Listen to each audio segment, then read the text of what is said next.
Yes, approach runway 26 left. Now vector to the paddock port and induce landing runways. Runway 26 left for large aircraft. And runway 26 right for light aircraft.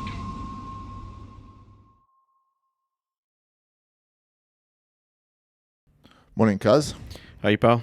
Have a good week? Yeah, it's been a busy one, man. How's yours been? Yeah, no, it's been good. Okay, Everything's overshadowed this week, I suppose, by the chaos in Kabul. Yeah. Terrible, man. It's it's just, yeah, there's no words for it. What do you say? Yeah, it's terrible, man.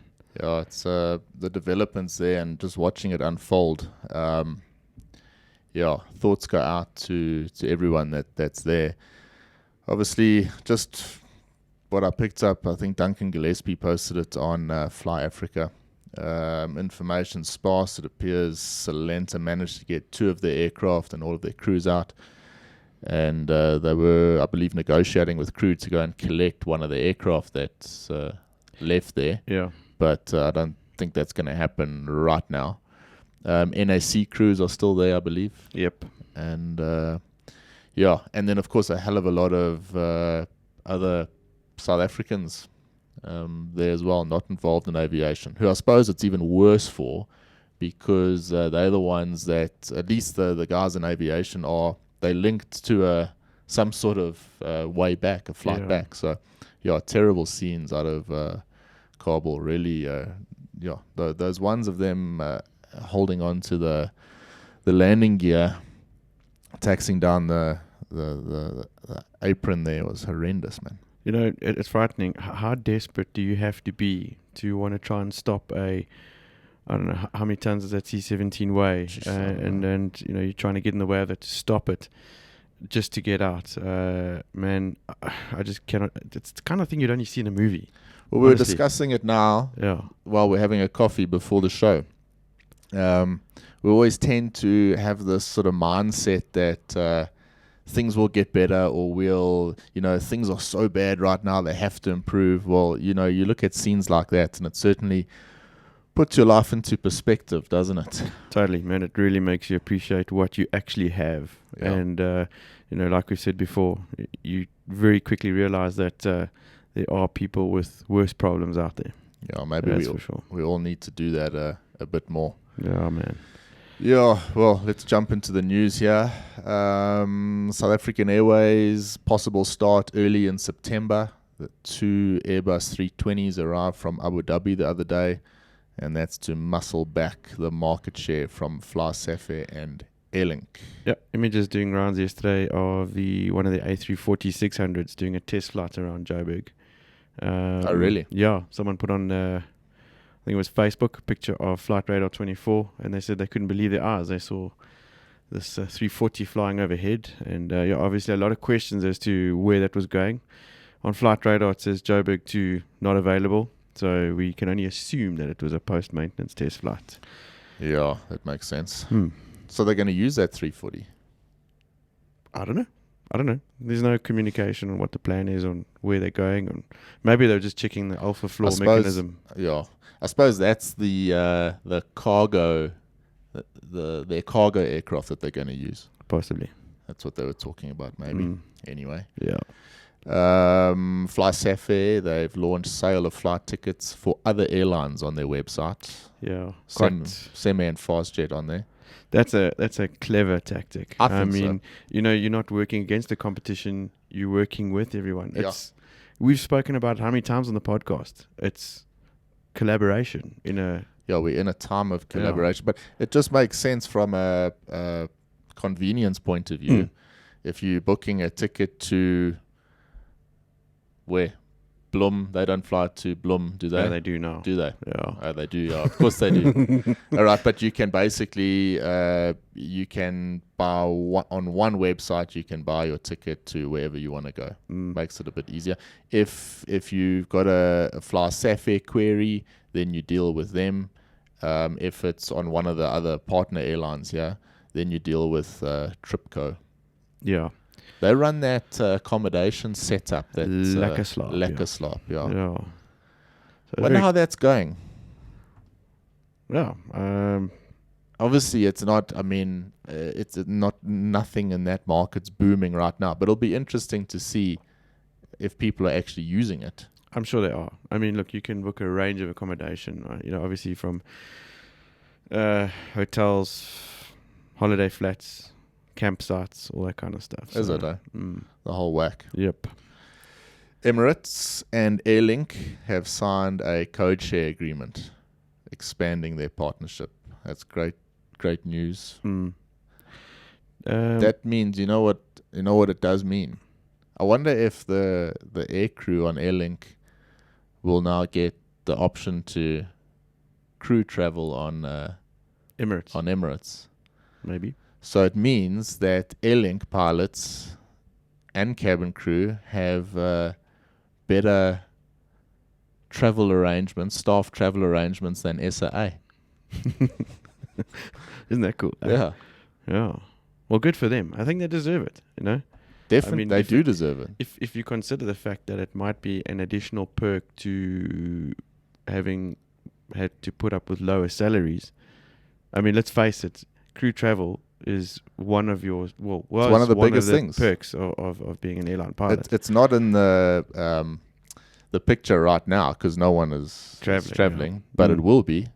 I'm not saying they do have those benefits, but I'm sure they will at some point. Hopefully. I mean, it would be nice for them. I mean, that's cool. Emirates would not have signed a deal like that, a code share, which is different to the interline, hey? Yes, yeah. I think it goes a little bit deeper than the interline agreement setup. So, yeah. So cool. Actually, it's a feather in Airlink's cap, that one for sure. So watch all the other airlines. Well, that's the next thing. Yeah, let's talk about it. So, Qatar, they put out a bit of media to say they're on the lookout for key partnerships in Africa. So watch out there for a code share on Safir, I assume. With Qatar, yeah. I can see that happening. Wouldn't surprise me. No, that wouldn't surprise me at all. Seems like sorry. No, the interesting thing with Qatar, and they've kept flying through the entire pandemic. They haven't stopped. They've increased they actually increased frequency on certain flights and that at certain times. If they would be a fantastic, I'm not saying Emirates is not, but from a Safir perspective, if they do join a code share, it would be and this all while SAA is trying to get up and running. I'm pretty sure that, I mean, Roger obviously had this code share in mind, long time ago, but it's come at the ideal time for them and the absolute worst time for SAA version 2, particularly if Safir go and join one with Qatar. Well, I mean, if I'm not mistaken, I think it's been reported recently that Qatar at the moment is labeled the world's best airline. Yeah. So who better to partner up with? Yeah. I mean, South Africa, Fly Safir is probably our strongest brand at the moment next to Airlink. And so it makes sense. It does. How's Emirates' marketing at the moment? Getting a cabin crew to stand on top of the Burj Khalifa. Rather her than me. That was ballsy, man. Yes. Yeah. Quite an awesome bit of media there. Yeah, very cool. Very cool. Shifting back to Qatar, have you caught up with what's happening with their Airbus 350s and their paint issues? No, school me on that. So they've got their CEO was very vocal about this because they wanted to repaint one of their 350s with the Soccer World Cup paint scheme. And they picked up a whole lot of cracking under, on the metallic part of the aircraft. But actually, Airbus now have come along and said the metallic layer of paint that's applied to that carbon fiber skin, that's before the decorative layer of paint is actually applied, has started to crack. But Airbus say it does not affect the structural integrity in any way, it just makes repainting the machines a hell of a big deal. So it's good news in a way, I suppose, but it you're not going to be able to, repaint those things all the time. It's a bit of a story. Yeah, jeez. So speaking of well-established airlines, Ryan, operated by highly professional industry leaders in South Africa, how is Skylink Airways coming along? They're coming soon. I saw their CP was bombing along in a 737-400 freighter to Bloem the other day. One of those simulated. It was a simulated naturally. one. Yeah. Okay. Yeah. Yeah. Look. Yeah. What I've seen, there's lots of coming soons and background organizing. I think they've been on a bit of a recruitment drive. Yeah. The latest post was looking for people to fill the roles PRFO of PRO and all sorts of all stuff. the big roles, and yeah. So I don't know. Filling the void. See what happens. Yeah. 2 South African airports have recently had their licenses revoked. Polokwane International Airport in Limpopo Province. They got downgraded from a Cat 7 to Category 2. So that means no commercial ops. Is that right? I think so. Yeah. And then Plettenberg Bay, the same thing.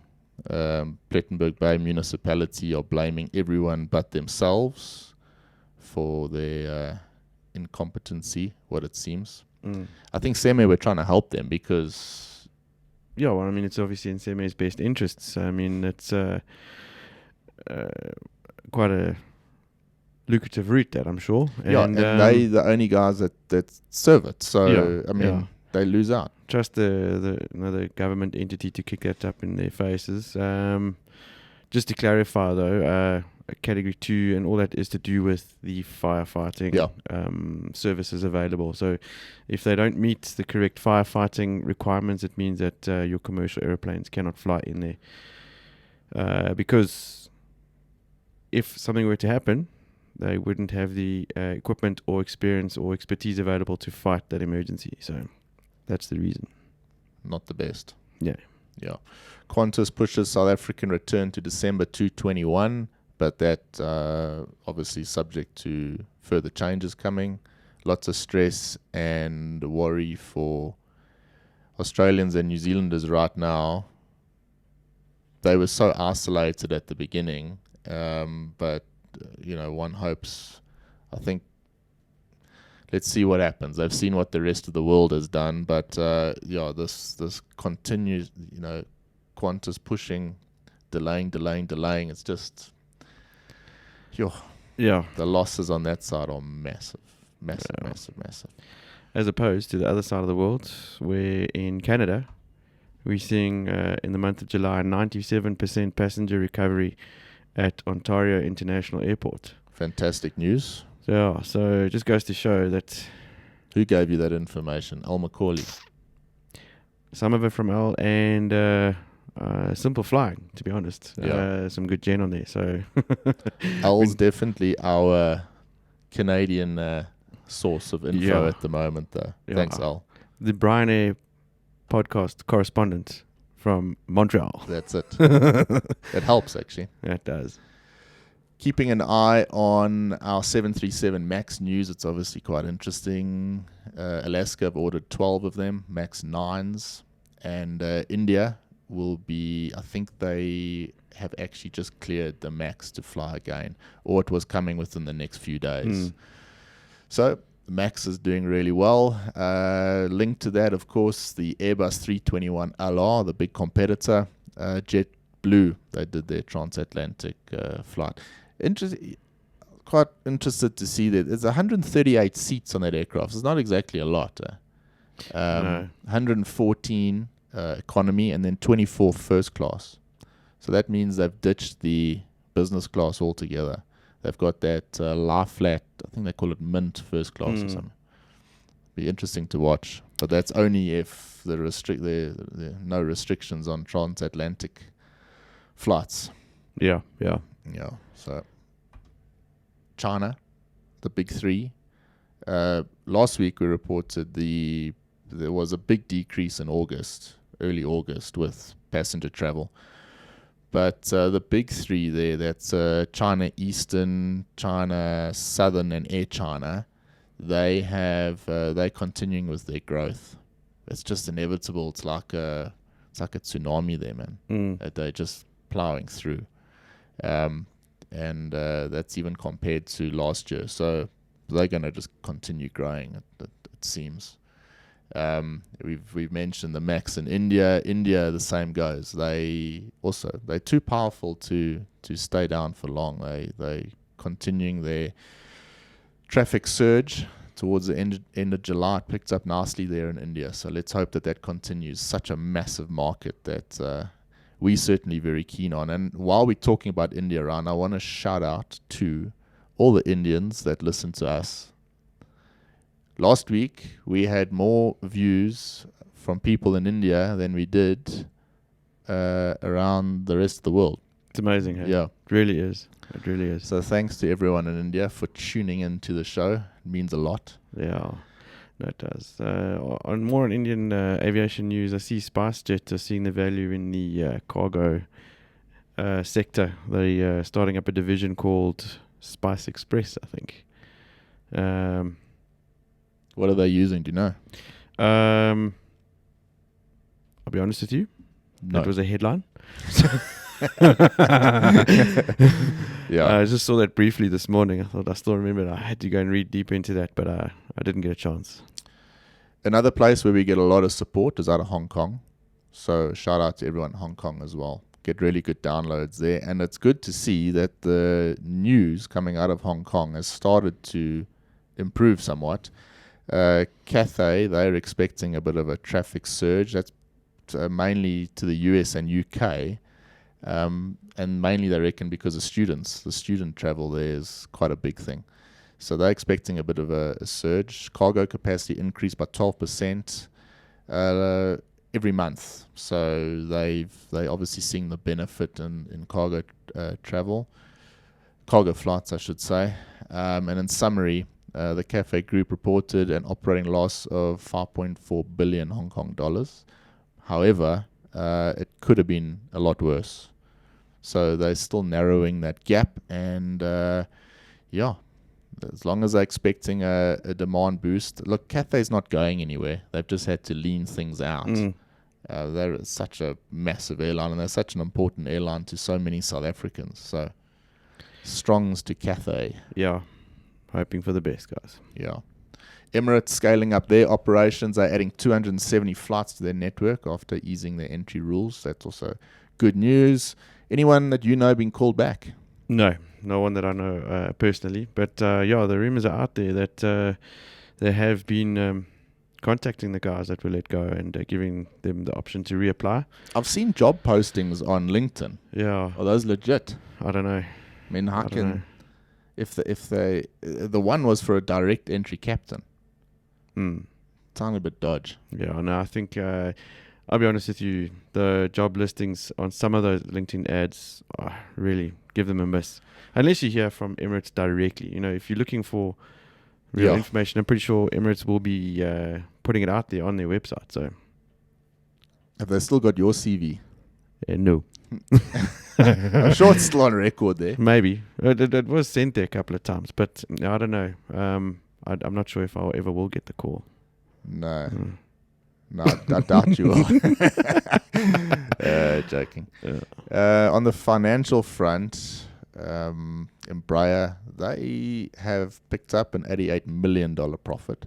They're looking really good. I actually want to dive into it a bit next week. There was an awesome article in the Air Current. That's actually my main source of info these days. The article was about the role of regional aircraft. And I never realized how complex this all actually is. The regional aircraft market around the world. Why the 190, the E2 190 has been so difficult to sell. CRJ 1000's never sold. And it's all to do with these agreements they have with their partner airlines. So the 170, 175 Embraer, that does really well in terms of sales. It fits that the right size category. But man, the bigger airlines that you are linked to, they don't like you flying around. We saw it with SA, with SACS and SA. Yeah, because they tried to throttle the amount of passengers you could carry on certain Which routes. is fair. Yeah. But a lot of these agreements, how they actually work is the regional aircraft actually get a fixed income regardless of how many people flew on that aircraft. Okay. So a lot of them have done okay during this period. And obviously when there's growth that happens, then they don't grow as much as their counterparts. Then you get airlines popping up like Breeze, where a little bit of a different story there because they are operating Embraers, okay, which has got a lower seat mile cost and all that sort of stuff, but they actually competing with their narrow body competitors, the 320s and 73s and whatnot. So Fascinating. yeah, it is a fascinating thing, and I wanted to talk about it a bit this week, but because there's been so much other news this week, I thought we'd save that and try and dive into that a bit deeper. I mean, yeah, it's Airlink, I think, for a long time were throttled by that. They've obviously got no restrictions now as to what they can operate and when they operate, and that's obviously been part of their strategy, and you know, the growth and their success is there for everyone to see. But the regional market, something to watch. Smaller aircraft. I mean, even this 321 flying transatlantic flights, you know, that wasn't happening a year ago, and now it is the thing to do. That's the popular thing to do. Yeah. Well, I mean, like we've said a number of times, that airlines are being forced to operate leaner. And 2 years ago, it was all about the big quads. Yeah. You know, what is it more about capacity than It anything still else? is with Spuries if they're bombing around in their 340-600. Yeah, I mean, that's antiquated equipment, come to think of it. You know, That's a dinosaur, man. gee whiz, man. So I don't know. Yeah. Yeah, but yeah, I wonder if they're going to be carrying duct tape in their cabins. You know, Why is that? you've seen what's been happening in the US. No. Passengers getting restrained by Oh, duct tape. yes. Yeah. So I started looking into this, and I thought it was funny because it was 2 weeks ago on Frontier Airlines. There was a passenger that started misbehaving, started groping the cabin crew, and there was all that news about the big male cabin crew member that came and sorted him out, got punched in the face. Eventually, they resorted to strapping him down in the seat using a seatbelt extension How funny was that? and duct tape. But it got me wondering, like, never have I known that there's a need to be duct tape in the back of the airplane. Who's carrying duct tape? Well, yeah. I mean, we use it for For other reasons, yeah. and there's usually more duct tape on the outside of the airplane than there is on the inside. Well, staying in the US, did you follow what happened with Spirit Airlines the past month? Yeah, You know those bright yellow yeah. colored aircraft? So they ended up, they cancelled, and I had to check this because I thought, no, it must be wrong. They cancelled 2,826 flights. Yeah, there's been a whole whack of nonsense, and they're blaming it on weather and all this kind of stuff. Weather and their crew all ended up in the wrong place. It was a nightmare. That's going to shave $50 million off Spirit's revenue for the quarter. Yeah. The Miramar, Florida-based ultra-low carrier says. Miramar, isn't that? That was where Top Gun was. Yeah. Yeah, Maverick and Goose. That's legit, man. You weren't there, man. A lot of news this week really can carry on going through, particularly financial stuff, I suppose. A lot of the financials all been released. Turkish second quarter operating profits, mainly due to their cargo revenue through the roof.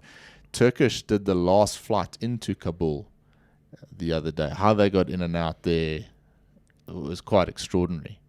Yeah. If you have a look at that airport, it Man. was scary, and it was apparently chaotic there when that Turkish aircraft was sitting there on the apron. So Yeah. luckily they got in and out there unscathed. And I believe they're also part of the still trying to get people out. So Yeah, I'm sure. Turkish play a key role. There was an article that came out late yesterday to say that the civilian side of the airfield has been resecured. So it looks like things around the airfield will start getting back to some sort of normality. So hopefully some evacuations will be able to take place again soon. But yeah, strongs to those people. Shame, man. Terrible, man. Malaysia, they've approved a Korean Air and Asiana merger that was inevitable. Over the past few months, they've been talking about it, so that's going to happen. And then we're going to get someone on the podcast soon to start talking a little bit more about green energy and aviation. I've been watching this Joby unfold. I like the look of that Joby. That's quite cool. Yeah. I think that someone always has to come in with the design, and then the rest will follow. But they've been really good. It's almost as if they're trying to run it and market it the same way as what Tesla have done. They were talking about it on Joe Rogan's podcast yesterday. Tesla, I don't think they spend anything on advertising. It's all basically left to Elon, who just sends out tweets every now and again. Yet it is the most sold car in America. As Joe Rogan says, you only have to drive it once or see it once, and it is the best. And now everyone is copying what they did. Yeah. And I wonder which of these e-planes, or what do you call them, drones or whatever, I wonder which one is going to be the model for the rest to follow. Yeah, my money's on that Joby. I think so too. It's going to be an interesting topic to keep an eye on. Exciting times ahead. It is. You mentioned Miramar just now. Just reminded me of that image of Top Gun, where Tom Cruise is on his bike and he's cruising down the runway. You know, the sunset F-14s are flying past. You know, that real. Yeah. You know. And there was someone in Lubumbashi the other day that tried to emulate that moment with his motorbike on Lubumbashi runway. Do you think he was doing the down the runway as the Q400 got airborne? Yeah, well, I think the Q400 won. But I got no sympathy for that idiot. No. Yeah. I mean, he got tackled by a Q400 and came off second best. He didn't get killed or anything, but shame. I feel sorry for the motorbike. His motorbike's a bit stuffed. But that was inevitable. How many times did we land there and there were people walking on the side of the runway and chaos, man. One of the biggest threats we used to brief on going into Lubumbashi, it was never like terrain or weather or anything. It's just watch out for people animals and people on the runway, man. Yeah. Crazy. They like obviously just thought, hey, what a road. I can open up my Honda Movie 125 till open the taps. They never saw that Q400 coming. Yeah, I feel the need for speed. Bang. Lucky it went into the nose of that aircraft. Yeah. Lucky it wasn't a little bit to the left or to the right. Jeez. Man, that was bad. We had a cool live show on this week with our mate Gavin Hill. It got me thinking a little bit listening to Gav speak. My cousin phoned me yesterday and he said, Gav he came across so relaxed and so chilled. And I think although there was so much going on behind the scenes with Gav and his head over the past sort of 15 months after losing his job, it was so nice to hear him talk in a way that how we know him, you know. Yeah. And he was always so confident and sure that he would get back into the flight deck, which he has. So it was one of my favorite episodes to do because... yeah, exactly. Like you just said, I think for us the amazing thing was to see almost like Gavin back in his natural habitat, because that's how we knew him back in the day. Yeah. Very cool, calm, collected, composed. And I've seen him rattled the last while, but certainly with the prospect of getting back into the flight deck very soon, you can see how much that changes. Someone who's such a passionate and natural-born aviator, man. Yeah. So, yeah, man, I'm very happy for him. And he's off to Semair like so many of our other ex-SAX colleagues. Yeah. So that's really cool. Semair are doing really well. They're growing, employing, and it's great to see. Thank goodness for them. They're the only regional. I suppose I'm not putting Airlink in that bracket. Airlink are too big now to. They're on their own mission. Yeah, they're bombing along and they're doing so well. Yeah. But Look, it's at least semi or hopefully the start of getting the ball rolling of there hopefully being more flying jobs becoming available for the guys out there and girls. They will. It's inevitable. You can always go to SA. No, you can't. No.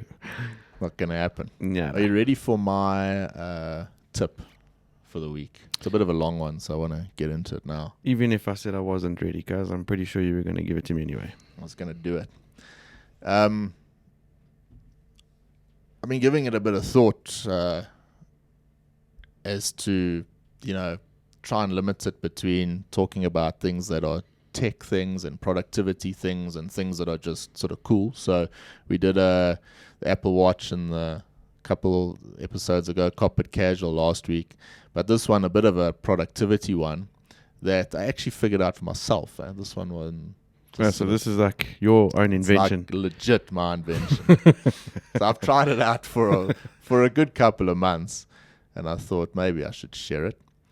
But it's a simple one, is to get yourself another email address. Now I know what you're thinking. Why do you want another email address? Yeah. I mean, don't you have like 6 email addresses as it is? You do. But the problem is, all those email addresses, you get swamped with other things. You use it for your, signing into your YouTube, your Google accounts or Apple accounts or whatever it is. You get messages from your bank there and all sorts of things. So they end up these very cluttered accounts. So you got your work account and all the rest. Plus all the spam that pulls in there as well. Yeah, there's a huge amount of spam that pulls in. But why not get yourself an email account that is dedicated to, and you can start off with subscribing to some newsletters. Okay, just hear me out. I know what you're thinking here, right? So if you've got a dedicated account, that let's say you open up on a Sunday morning, as an example, and the reason I say dedicated account is you only use that email address for things that are personal growth, self-development, whatever you want to call it. So if you click on that email tab, that you're not going to get an email from work or from anyone else. It's just going to have the things that you have, that you want, that you subscribe to. So the reason I say newsletters is to take a leaf out of what Elon Musk said the other day, is that all input is error. Okay, so if you have to go looking for information or looking for things that inspire you or motivate you or give you the courage to go and do something else, then there's an error involved. It's better if it comes to you. So I set up a dedicated email account, and then I'll subscribe to a few newsletters, but I'm going to give you 3. The first one, I've mentioned it before, but it's Chris Williamson's 3-Minute Monday newsletter that comes out. So it's 3 minutes to read this thing. It's very quick, short to the point. There's no fancy graphics. You open it up and it's there. That comes out on a Monday morning. Very, very cool. I'm going to put the link to the Modern Wisdom podcast in the show notes. You can click on that, and then all the information is there to subscribe to his newsletter if you want. That's the first one. I think it's pretty cool. The other one that is an absolute must, that comes out on a Sunday morning, is a newsletter by its Farnam Street blog. Do you know Farnam Street? All right, Sunday brain food, they call it. Quick and easy. It's literally a 5-10 minute read. But what's nice with this is if you're reading something, they all got very summarized passages. And then if you like to learn a bit more about that particular subject, you can actually click on the link and then it expands. Okay, cool. But you don't have to do that. You've got your Sunday brain food, and it's there. So you open up your iPad on a Sunday morning, and you go into your dedicated email for that. So it can be Ryan Parrock, personal development @gmail.com. No one ever knows about that email. Yeah. And then all your things are there. The last one, of course, newsletter that's worth subscribing to is Aviation for SA's newsletter. I was having a look at it last night, actually. That's grown in leaps and bounds over the last year. Yeah. Craig and his team, shout out to them, because that's a really, really good newsletter.